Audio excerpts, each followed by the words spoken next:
नमस्कार साथियों, आज वीडियो के इस पार्ट में मैं कंज्यूमर से जुड़ा हुआ एक बेहतर जजमेंट आया है जिससे मुझे लगा कि आप लोगों से शेयर करना चाहिए। और ये बैंकिंग फ्रॉड से संबंधित जजमेंट है। इस जजमेंट को एनसीडीआरसी ने पास किया है, national consumer dispute resolution commission ने। और ये जजमेंट हम सभी के लिए फ़ायदेमंद है। साथियों, अभी जिस तरीके से रिवोल्यूशन हुआ है, लोग इंटरनेट यूज़ कर रहे हैं, मोबाइल यूज़ कर रहे हैं, उस तरीके से बैंकिंग सिस्टम में भी काफ़ी बदलाव आया है। पहले जहाँ हम लोग बैंक जाया करते थे, पासबुक के थ्रू पैसे निकाला करते थे, चेक के थ्रू पैसा निकाला करते थे, वहीं अभी जो रिवोल्यूशन हुआ है उसके तहत हम लोग इंटरनेट बैंकिंग का उपयोग करते हैं और घर बैठे उसको यूज करते हैं। लेकिन इसके साथ साथ जिस तरीके से हमें सुविधाएं मिली हैं उससे कुछ लॉस भी हैं कि इस समय साइबर फ्रॉड, साइबर क्राइम बहुत तेज़ी से बढ़ा है और सबसे ज़्यादा जो शिकार हैं, जो लोग इंटरनेट बैंकिंग यूज करते हैं, वो लोग भी हुए हैं। तो साथियों, जो ऑनलाइन धोखाधड़ी होती है, इससे संबंधित एक फैसला आया है। ये NCDRC, national consumer dispute resolution commission, यह इसे आप बोल सकते हैं जो कंज्यूमर कोर्ट होती है, उसके बाद स्टेट कंज्यूमर कोर्ट होती है, उसके बाद जो नेशनल कंज्यूमर कोर्ट होती है, उसका फैसला है ये।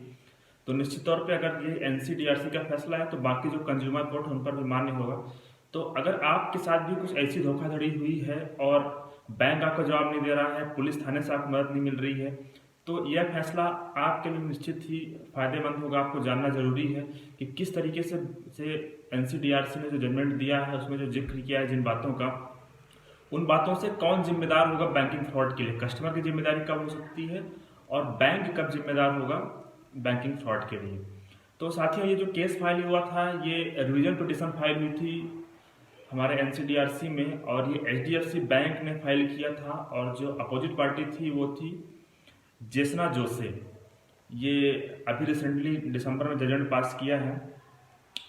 इस पे जो इसकी स्टोरी जो शॉर्ट में मैं आपको बता दूं, इस पे जेसना जोसे ने एक डेबिट कार्ड लिया एचडीएफसी बैंक से और उसकी कुछ लिमिट थी यूज़ करने के लिए।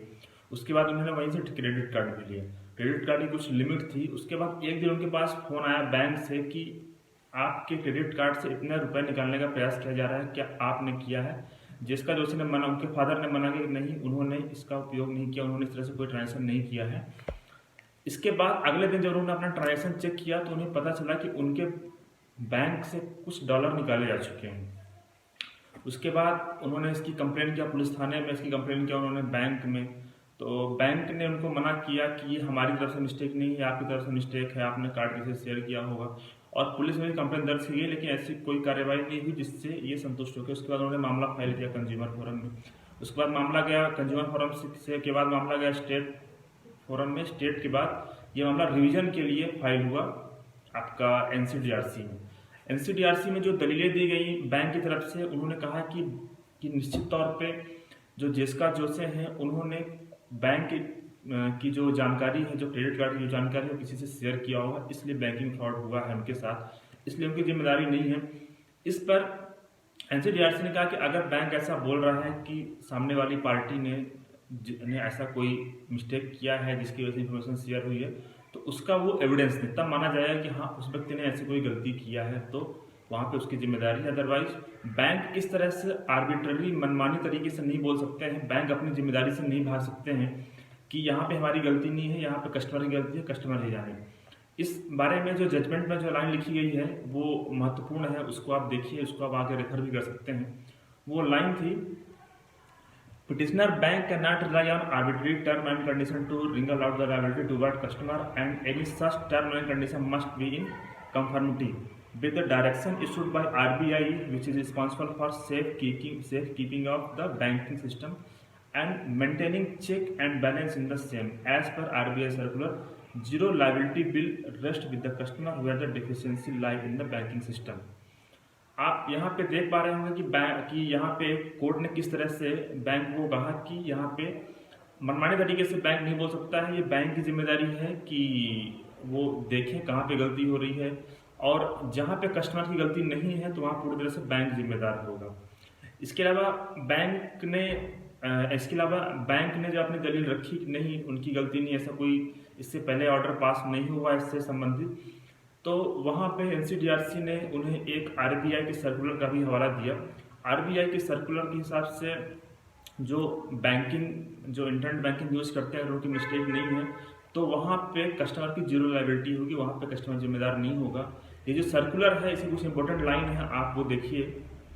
इसकी जो पहली लाइन है जो इसमें बताया गया है कि ये 6 जुलाई 2017 को ये सर्कुलर जारी किया गया था।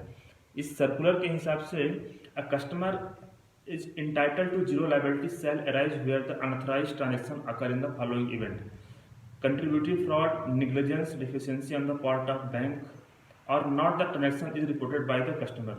Second है third party breach where the deficiency lie neither with the bank nor with the customer but lie elsewhere in the system and the customer notify the bank within 3 working day of receiving of the communication from the bank regarding the unauthorized transaction.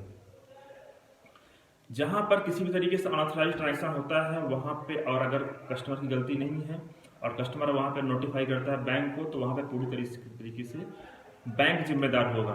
तो साथियों, इस तरह के judgement के साथ NCDRC ने जो revision petition file की गई थी एनसीडीआरसी में, बैंक की तरफ से उसको डिसमिस कर दिया और बैंक को यह आदेश दिया कि जो पैसे उनके जिसका जोसे के जो बैंक से जो निकाले गए हैं उसके इंटरेस्ट के साथ रेस्पोंडेंट को जिसका जोसे को पैसे लौटाए जाएं।